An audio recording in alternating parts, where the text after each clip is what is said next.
Baik, assalamualaikum warahmatullahi wabarakatuh. Waalaikumsalam warahmatullahi wabarakatuh. Perkenalkan Bu, saya mahasiswa dari Institut Teknologi Masyarakat. Nama saya Rifa. Ya, Boleh tahu namanya jenengan? saya Buyanti atau Bu Singge Buyanti atau ya, juga bisa disebut Bu Bu Mbak Bejo. Ya karena kita terkenalnya grandasnya kan Mbak Bejo. Ya, Baik Bu, terima kasih Bu. Tujuan saya datang ke sini untuk melakukan wawancara mengenai budidaya tanaman ini. Baik, untuk soal yang pertama, bisa Ibu jelaskan secara singkat mengenai sejarah berdirinya budidaya sayuran ini. Oke. Terima kasih Mbak. Jadi begini, sekarang kan kita pengen mengusahakan. Awalnya kita karena saya dulu juga kerja saya di dinas, kemudian saya juga di organisasi, saya juga menangani untuk memberikan penyuluhan kepada ibu-ibu PKK itu untuk supaya bisa memanfaatkan tanah pekarangan yang ada. Ya benar, sebenarnya pekarangan saya nggak terlalu luas sih, cuma ini kebetulan ada lahan yang kosong yang saya suka izin untuk kita manfaatkan gitu. Nah itu awalnya di situ, karena kita harus memberi contoh, ya. Kita bisa memberikan penyuluhan ke ibu-ibu untuk memanfaatkan pekarangan, tetapi kalau mereka kesini kita tidak ada apa-apa kan juga namanya juga apa Mbak ya, bohong ya. Seperti itu, awalnya seperti itu. Jadi mau nggak mau kita terpicu mengajak ibu-ibu, ayo kita memanfaatkan tanam pekarangan untuk memenuhi kebutuhan gizi keluarga yang aman dikonsumsi. Karena sekarang kalau kita beli ya itu semua kan sudah pasti banyak mandi pestisida ya. Karena kalau di pekarangan itu apalagi di lahan sawah kan hama penyakitnya kan banyak juga, jadi kalau tidak disemprot itu tidak panen. Nah kita mencoba bagaimana caranya supaya apa yang diberikan kepada anak-anak kita nanti itu yang aman untuk dikonsumsi. Jadi sini kalau pupuk tetap kita ada sedikit menyimpan pupuk kimia sama pupuk organik. Nah ini kita bikin seperti ini Mbak, jadi kita plot-plot seperti ini. Jadi untuk beberapa macam ini ada terong, kemudian ini bayam. Nah bayam ini baru nanam lagi, kemarin kita sudah panen. Ini baru kita mulai penanaman lagi, terus ada bungkul, ada pare. Nah kemudian ini jagung ungu, juga hasilnya tadi sudah pada dipanen. Di sana nanti kita coba nanti hasil panennya nanti bisa di foto ya, nanti dilihat. Kemudian ada terong. Nah ini terong yang sudah itu yang agak ini Mbak, nah ini terong. Kemudian ini bungkul, ini kemarin sudah sebagian sudah panen ini bungkulnya ya. Terus ini tomat, kita akan taruh di pot-pot juga, jadi kita nyuntus bisa di tanah. Kalau lahannya sempit itu bisa dipakai pot. Nah kita bisa ini memakai galon-galon bekas, atau ini kan ini bekasnya apa es krim ya, jadi kita pakai itu semuanya, kita manfaatkan. Ini ada cabai, terus ini ada kocek, banyak lagi kok Mbak. Itu ada ini sekarang telang ya, lagi rame-rame telang. Terus ini kita kemarin mencoba, kita dapat benih dari temen, benih jagung ini, coba ini Bu ditanamkan.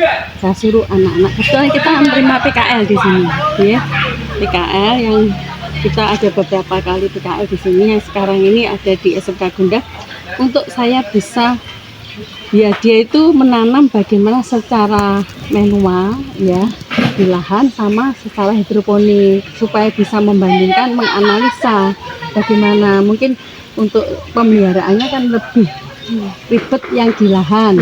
Agak ribet sih sebenarnya, nggak terlalu ribet, cuma kita kan harus nyirami, apalagi kemarau seperti ini. Kalau menyirami harus pagi sore, kalau nggak pagi sore ya tumbuhnya tidak bagus gitu. Jadi harus menyiram pagi sore. Tetapi kalau pas musim hujan ya kita bersyukur, kadang seharian pun nggak kita siram juga nggak apa-apa, karena ini sebenarnya lahan yang kurang bagus. Jadi lahan ini kayak seperti yang di pojok situ, itu bekas kangkung ini tadi habis kita bongkar, sudah kita panen, kita bongkar. Itu lahan di sini tanahnya itu kalau kering itu ngelol, ya ngelol gitu. Tapi kalau basah dia terlalu lembek. Nah kalau pas kering nggak kesiram gitu kan mengikat akar, akhirnya kan tumbuhnya ada yang kurang bagus. Nah akhirnya saya bikin kotak-kotak seperti ini, itu kita kasih organik yang banyak. Nah makanya akhirnya tumbuhnya kan bisa bagus ya. Ya karena itu kalian di pot, kalau kita pakai tabila pot istilahnya ya, itu kita memang lebih mudah ya. Cuma itu harus pupuknya yang agak rutin. Pupuknya bisa pakai NPK, kemudian diselingi organik, mungkin 2 minggu sekali diselang-seling gitu ya. Karena akarnya kan dia tidak bisa, kalau di tanah kita agak enaknya kan akarnya bisa kemana-mana nyari apa unsur hara kan. Kalau di sini di pot ya unsur haranya harus disediakan kita ya. Tapi kita di situ ada kolam, mungkin Mbak ya, di pekarangan kita kasih kolam ikan lele. Kenapa kita taruh di sini? Supaya airnya nanti itu airnya untuk irami tanaman ini sebagai pupuk juga. Iya, memang itu sengaja kita buat seperti itu. Begitu Mbak. Jadi ini jagungnya sudah nanam, terus ini ada cabai sini, mungkin Mbaknya bisa ke sini. Ini cabainya. Ini ada cabai keriting sama cabai kecil ini. Pokoknya kalau kita mau nyirami aja hasilnya udah bagus. Ya banyak gitu. Ini ya banyak kita itu. Kemudian hasil kalau mau pergantian nutrisi kita kasih nutrisi juga, nutrisi yang ada di hidroponik itu kita kasih juga. Jadi itu Mbak, mungkin ada pertanyaan lagi. Bu, apakah dari proses budidaya ini menghasilkan limbah? Limbahnya itu ya dari panenan ya. Panenan itu kadang kita kemas kan. Kita pasca panen gitu kita kemas. Kita kemarin bikin paketan seperti paket sayur asem, paket sayur sayur bening. Pas ada bayamnya ada pakai sayur bening, ada pakai sayur bobor, sayur lodeh, karena ada terong nanti kita tambahin apa yang ada di sini, terong, cabai, kemudian tomat kita kasihkan di situ. Terus kemarin kita campur angkur apa sayurnya yang ada itu kita kemas, kita jual seperti itu, laku juga kita kemas seperti itu. Terus limbahnya itu ya tadi limbahnya itu kalau kita pas pengemasan itu kan kita harus dikemas yang bagus ya. Kadang kalau kita metik satu gitu aja metik apa kayak Pak Coy gitu ya, kan yang bagian bawah kan agak ada kuning dikit atau ada lubang-lubang. Nah itu kita ambil itu untuk pakan ikan, makanya ikannya gurih rasanya, beda dengan yang kalau hanya melulu memakai pakai pakan ikan yang istilahnya Mbak, biasanya pakan ikan yang pur-pur itu kalau di Bekasi itu memang cepat.